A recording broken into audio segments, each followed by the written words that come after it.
highly acclaimed adventure, Shovel Knight, produced and published by Yacht Club Games studios, now sees a brawler-style adaptation of their 2D side-scrolling platformer. It can be purchased separately or through a free update for those who already have Shovel Knight's treasure trove. This title includes 16 characters, separated between heroes and villains. You can even play with Shield Knight and Enchantress. But how can a title with these nuances have an associated story?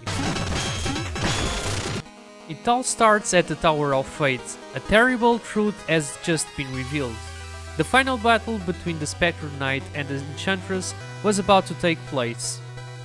The inhabitants of the tower came together and decided that it will be the best to try to help their friend. The best option would therefore to be modify the magic mirror and try to arrest the Enchantress. But something goes wrong and all the characters in the story get trapped inside the mirror. This is the premise behind this title. However, each character has its own story within this spectrum, with his own cutscenes.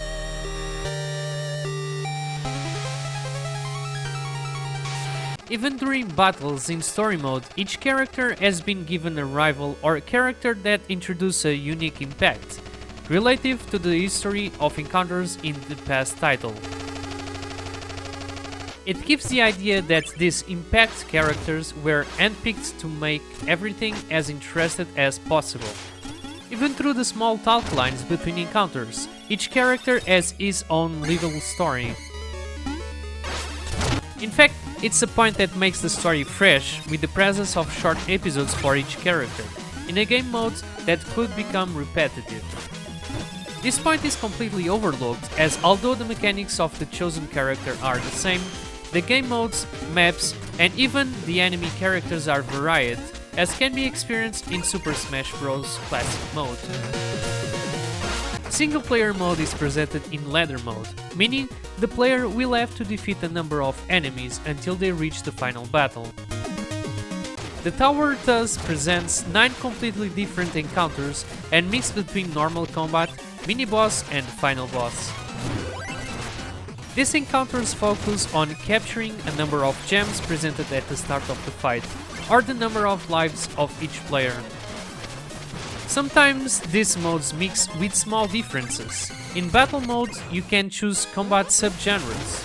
Treasure Clash, where the player can win the battle by being the last one standing, or by being the player who has collected the requested numbers of gems.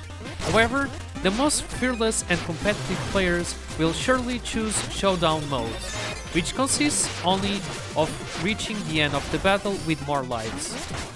The latest available game subgenre is Chess of Choice, where the system itself chooses the mode as well as the small nuances it wants to print in combat.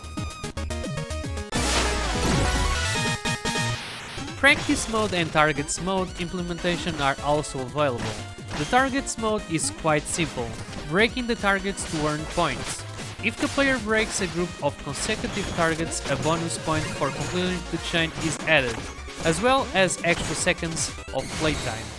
When the time is up, the game is over.